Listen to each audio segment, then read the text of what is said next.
Greetings, fellow gorehounds, and welcome back to a Blood Splattered vlog. I'm the Horror Guru. And I'm Count Jackula. And today we're going to talk about Best Wishes for All, a Japanese horror film on Shudder from writer-director Yûta Shimotsu. This film is a very, very interesting, unique, and weird movie. It is about a young woman who visits her grandparents after years of not seeing them, only to discover some dark secret about her family that we can't talk about until the spoilers. And this dark secret completely upends her whole view of not only her family, but existence itself. Yeah, this is the feel-good, feel-bad movie of the year. Yeah. This movie technically has a happy ending, but Yes. it's a dark one that's not happy from the audience's perspective. It's happy from the character's perspective, but from our perspective, it's fucked up. So from the get-go, this girl's grandparents start acting weird. Yeah, like at first you think they're possessed, because they're acting like grudge ghosts. Yeah, you're like, are they dead? Are they possessed? Is there a demon? What's going on? She'll randomly find them like standing in hallways with their mouth open, like just not moving a muscle. At one point, they go into a weird tangent about pigs when they're eating pork. Yeah. And they just start oinking at her aggressively. This is what we mean when we say this movie gets fucking weird. And on top of all this, the movie opens up with her seeing what we think is like a ghost in like the attic of this house. So when she goes back to this house, that room is constantly locked and she's constantly trying to like get to it, but the grandparents are always cutting her off at the turn. Without getting into the nitty-gritty of what actually happens in this movie, ultimately what this movie is about is what happens when someone discovers the horrors that actually underlie the prosperity that people enjoy in their middle-class life. Yes. It's like when you're in college and you discover what happens in third world countries so that you can get your shoes. It's a lot like that, but even more personal in this movie. Oh, it's very personal. Yeah. In a way, this movie reminded me a lot of Jordan Peele's Us, but that might be Yes. giving away too much. It might be. So a majority of this movie is the main character having to contend with this revelation and figure out who she is amongst this. Yeah. Like, how does she go on with her life knowing this thing about her family? And not just her family, like the whole world. yes, because this is very much a we live in a society movie. Yeah. Hopefully you're picking up what we're putting down here. Do you want to just move on to the spoilers? Because Sure. it's impossible to talk about. All right, well, before we get to the spoilers, I want to mention that this is a Japanese horror movie. It gets fucked up and grotesque and weird. If you're down for fucked up and grotesque and weird, then you will get a kick out of this movie.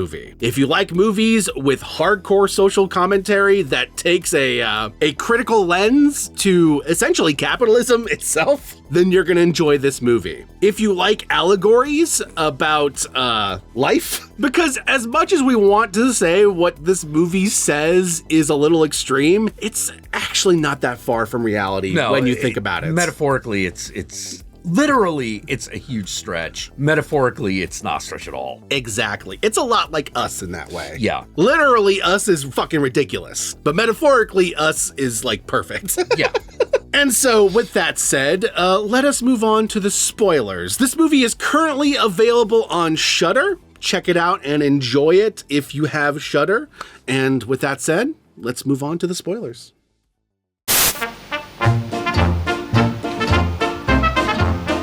Turns out, in order for the family to be happy, they have to find, kidnap, and ritually torture a guy in the attic forever.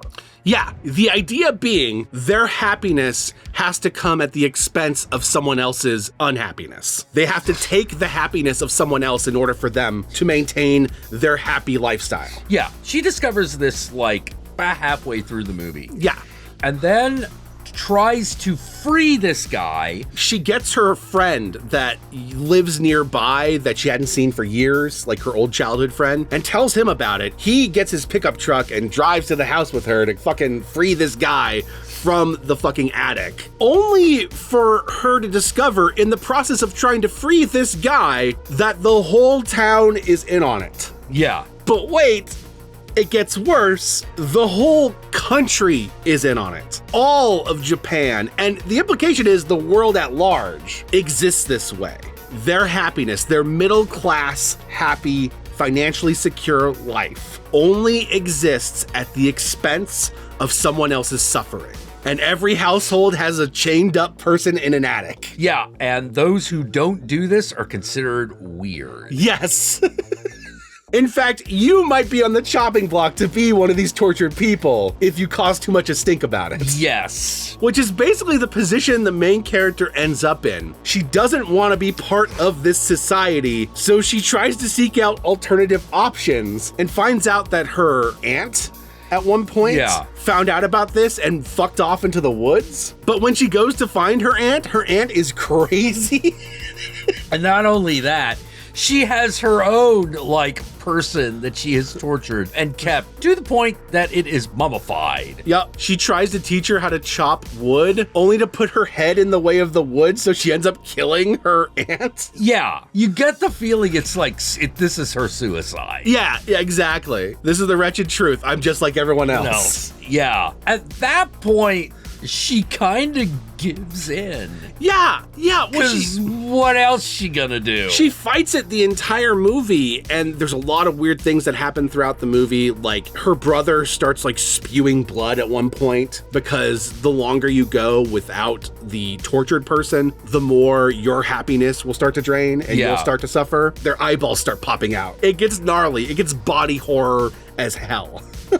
And she, even by the end of this movie, is covered in her own blood, and she's at a loss of what to do. So how does this movie end? Well, she gives in. She essentially goes to her friend, and her friend, who also opted out of this whole thing, and apparently he comes from a family that has never had one of these closet people. Yeah. And because he's never had one of these, he doesn't have that suffering because he's living the unhappiness. Yeah. He lives on a failed farm, and he hasn't achieved anything. He hasn't gone to college. He hasn't done anything that he wanted to do because they don't have one of these tortured people. Yeah. But when his dad dies and he has nothing left to live for, this girl, this childhood friend of his, he sees suffering that he's always loved and kind of wanted to have a life with. He offers himself to her. He becomes the new tortured person in their attic. The movie flashes forward years later, and she's got a fiance, and she's living a happy life in the city, and she's walking past houses, looking up at their attics and smiling. Yeah.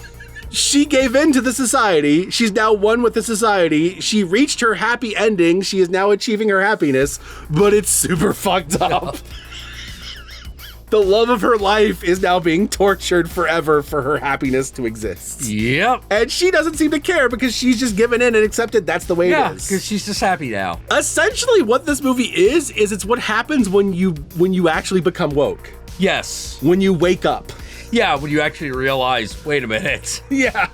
Wait a minute. All my middle class comforts or first world problems are because someone has real problems. Yeah. Like real problems. Yep. That's essentially what this movie is. And because it's a horror movie, it doesn't necessarily end the way you'd like it to. Yeah, because there's no way out. No. The movie makes it clear that there's no way out for her. Yeah, because apparently once you start doing this, you have to, otherwise... You have to keep it up because eventually your happiness is next. Yeah. And not only is your happiness next, also your health. Your physical your well-being. everything. That's why the grandparents were acting so weird throughout the early parts of the movie. The person that she let escape was already dying. He was on the way out. So their happiness was starting to drain. Yeah. Oh man, the scene in which the tortured guy is actually killed, where he actually dies by getting run over by a car, is kind of hilarious because everyone's like, oh, Oh, that's too bad. That scene is great where the person hits him and then gets out of the car, walks up to, I think, the grandparents and goes, oh, was that yours? Yeah. Oh, is that yours? And that's when you get your first clue that, like, oh, this isn't just them. Yeah. This movie hits you in the face with a sledgehammer, and I wouldn't have it any other way. It reminds me a lot of Visitor Q that way. Yeah. There's a lot of weird, hilarious shit in this movie. When she's like visiting her aunt, and then like the family back home is like using each other as a table. And, like, yeah. Where can they find you, Count Jackula? You can find me on Blue Sky at Count Jackula, and you can find me here on YouTube every weeknight at 7 p.m. Pacific Standard Time. And how about you? Y'all know me, I'm the Horror Guru. You can find me on various social media platforms, but these days, I primarily use Blue Sky, so follow me on there. Be sure to like, comment, and subscribe, and don't forget to ring that notification bell so you're notified of my videos immediately upon their upload. And if you'd like to help out either of us more directly, be sure to check out our Patreon pages, and remember, if you decide to go the Patreon route, even $1 a month can go a long way, but we will certainly accept more. And if you made it this far into the video, then I want you to comment below, and be sure to comment below using the hashtag me so unhappy. Work that into your comment below. That way I know. That way Jack knows. That way the whole world knows what fucked up concoction you're making with that man in your attic. And with that said, my fellow Gorehounds, peace out, and we'll catch y'all later. Oh, me so unhappy. Oh, me so unhappy. Oh, me so unhappy. Guy in the attic. Kill him. That's what you get.